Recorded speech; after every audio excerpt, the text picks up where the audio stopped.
Hello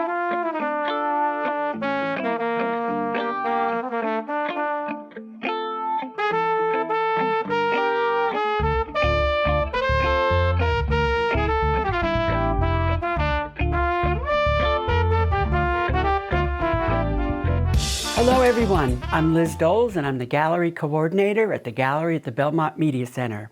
It's my pleasure this month to present the work of Kris Busini, Sophia Rosselli-Buttner, and Hiwa Mijena.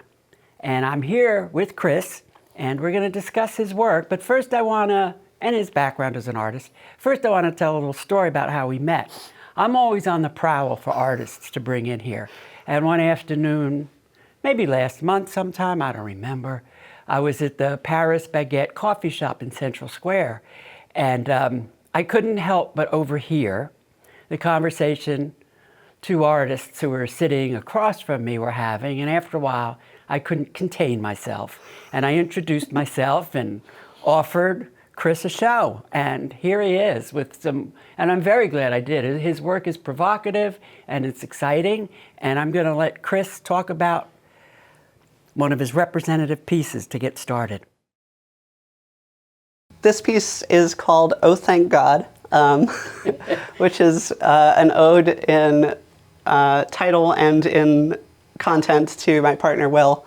I'll probably talk about this a little bit with the other paintings, but a lot of what I do through my paintings is kind of articulate difficult concepts, and difficult in the sense of it's hard to articulate, like with the English language and things that are challenging to put into words. I see. So, a lot of my work is built around, I think, thinking about it, crystallizing a moment of an emotion. So in this, it's like just severe and unabashed love and appreciation.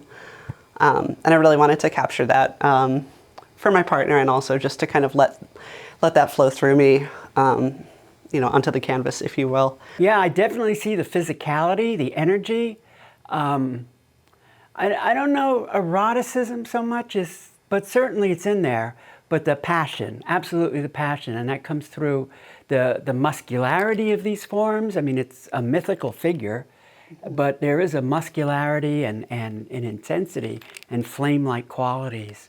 I had actually, when you met me, I had just bought my first set of oils, and that's why I was chittering excitedly with my friend Sam about all the work we were going to do. So we're looking at Kris's painting titled Pink One, and again, a mythological animal.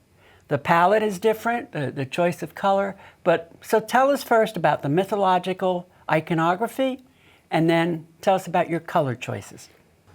Yeah, Pink One's one of my favorites. I mentioned to Lizzie, I use it kind of as my self-representing, icon on social media.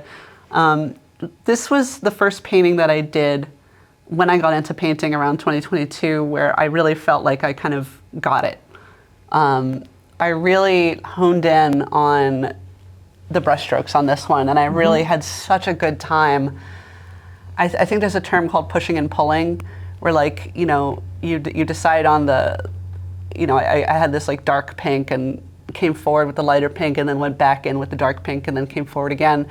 And it really just created this like layering effect that helped me to kind of fall in love with just wet media, just at all, because there's kind of an inherent textural quality to paint as it dries, and there's all this lovely like scrunkly stuff all over. And yeah, the representational element of this is, as I mentioned to you, I really love dragons. I love creating art that is kind of representational yet impressionistic, if that makes any sense. So this is the rough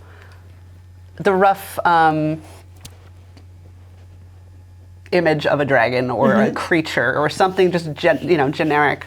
But I use that kind of baseline of like, okay, it's just it's a creature or a dragon, and it's it serves to evoke like calmness and comfort and things. Whereas just using basic color or even the human body might be a little bit too apparent, like a figure in deep agony or a figure in deep joy. Like, we're really familiar with those shapes in our fellow humans, but I think using these like abstract creatures kind of drills into the feeling a little bit more. There's a barrier's been come down. Yeah. It's a more primal attempt at capturing that very specific feeling or thought. Cool. Well, Kris, thank you so much for discussing your work with us. I have one more question that I'd like to pose to you before we go back to the party. How did you come to art? What called you to become a painter?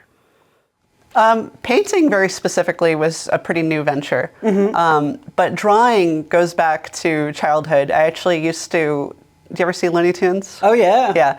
I used to pause the TV. I had recordings on VHS, and I would pause and copy what I was seeing from the TV. They're terrific art. Yeah. And that's probably why I have such a, animalistic informed kind of body of work. But it started just from really liking cartoons and wanting to draw what was on the screen. Cool. Thank you so much. Yeah. I'm going to let you get back to the party and your guests. And please come to the gallery at the Belmont Media Center. We have the work of Kris Busini. We also have work by Sophia, Rosselli-Buttner.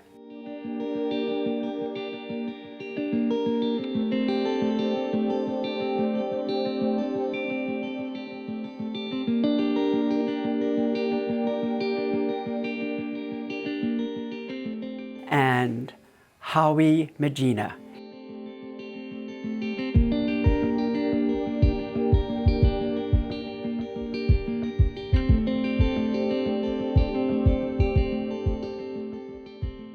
The show will be up through November 27th, right after Thanksgiving, and we're at 9 Lexington Street, the Belmont Media Center in Belmont, Massachusetts, open 11 to 7. Thank you.